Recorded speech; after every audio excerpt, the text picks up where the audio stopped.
Berlinska dokumentaristica, teoretičarka i video umjetnica Hito Steyerl u glavnom jelu. Hito u Sarajevu boravi 6 sedmica zbog istraživanja na temu izgubljenih i nađenih stvari i sjećanja. Objavljivala je filmske i pisane eseje na temu globalizacije, rasizma i postkolonijalne kritike. Trenutno predaje na Akademiji za film u Beču. Kao umjetnica ističe značaj branjenja vlastitih ubjeđenja sa više hrabrosti. We have kind of psychological approach to this documentary creation. I don't know, maybe more a police approach, a legalistic forensic approach.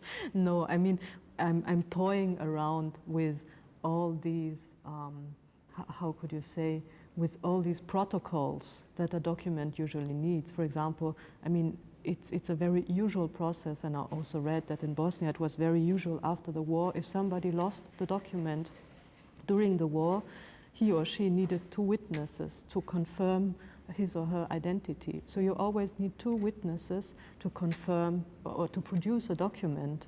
But at the same time, if you have 2 witnesses, then also contradictions start to arise. So it's an interesting process. If you want to establish the truth, then you establish at the same time the contradiction. And this is sort of the paradoxy which a document is about. And it's this process I'm investigating at the moment.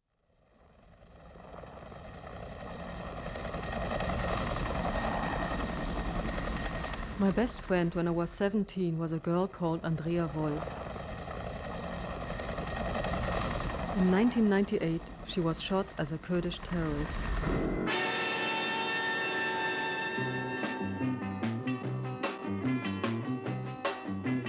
If you want while living fast, and if you want to end up giving your all, let me call. What's got is living reckless, what's got is right high. This is my first film. Just you try. It's that she does. This is me. What's wrong from right? She's running. This is Andrea. fast and free. Artistic approach, so to speak, is very useful to sort of problematize the notion of the document, because the document, of course, is usually produced within legal discourse, within scientific discourse, within journalistic discourse, and so on. And it's always produced as a sort of truth. But of course, it is a truth which is produced at the same time. It's also something which is manufactured. So it has this sort of double identity, the document. On the one hand, it really serves to establish facts, but on the other hand, these facts are always already constructed, and it's the art, the mode of the artistic approach, so to speak, is very useful to problematize this complicated item, which is the document. For many artistic works which deal with documents, they don't take documents seriously, in a sense. They use documents like in a reportage style or journalistic style without really thinking about what a document is. And so I would say those artworks end up being reportages or journalistic articles, basically, but they lose the potential which art has to question the status of the document. And I think this is the important role that art could play in questioning the document. Let's say documentality is a term which describes how documentary images are, in a sense, exerting power. And it's very easy. I mean, you just have to look at TV to see how documentary images are shaping the minds of people, how they are shaping the world views of people, and so on. By showing, by distributing, by broadcasting documentary images, you can shape the mentality of a whole population. It's as easy as that, the term documentality. This is facilitated by the status of the document, because the document claims to talk about the truth, to own the truth, more or less.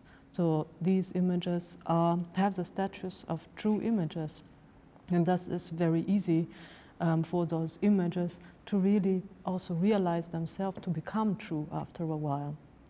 Child of the night, in her life there'll It's impossible to reconstruct the story of the film. never take her, make up your mind. only the fighting scenes were shot, showing a gang of 3 girls trying to clumsily beat up every male they can get their hands on. Well, just you try. Yeah, just you The film is silent because the only spools we could steal had no sound. yeah, come on and try. And Andrea was its charismatic, strong and beautiful center. The last time I have seen Andrea was 2 years before she went underground, 5 years before she was executed in Kurdistan. Yeah, obviously, I mean, this is also one stereotype which tends to realize itself. It's the whole rhetoric of the war against terror, this binary use of metaphor of us and them and the West and the rest and so on. A very powerful rhetoric, of course, which is also very simplistic, but which also tends to realize itself, which serves to polarize people, to polarize populations, to polarize groups of people against each other, and which tends to become probably true after a while. Well, I think Jean-Luc Godard already said it when Michael Moore was showing his latest film in Cannes. He said it was the most terrible filmmaker he could think of, and I completely agree with him. I think Michael Moore is a very interesting phenomenon, and his early movies are very good, very passionate, very engaged. But then he started to become some sort of, I would say, stand-up comedian, propaganda stand-up comedian. So it's a very interesting phenomenon, and probably also useful because it serves of channel a certain new interest in politics, in cinema, in contemporary cinema, which is sort of new. It didn't exist for the last 20 years, I would say. So in this sense, it's an interesting symptom, but the form of the films is a bit terrible. Okay. Well, in that sense, there is probably no difference. And I think that in both modes of documentary filmmaking, like mine and his, there is a very subjective stance. And for example, it's important for me to make my own position transparent and not to say this is some objective eye of truth and I'm the eye of God who knows everything. Yes, I mean, you have to look for objectivity, but you can never claim to have achieved it already, you know. I think this is a sort of goal you have to keep in mind.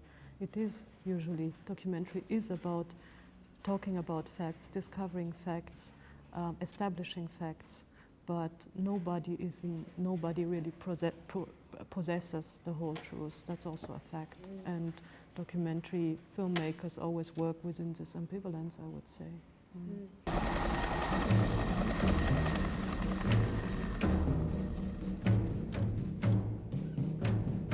There are strange coincidences with the material we shot almost 15 years earlier, back in Bavaria, where we grew up. In the film, we are constantly fighting, probably for justice, and the ethic code of the film is that only villains use weapons, and the good guys and girls use their bare hands for fighting.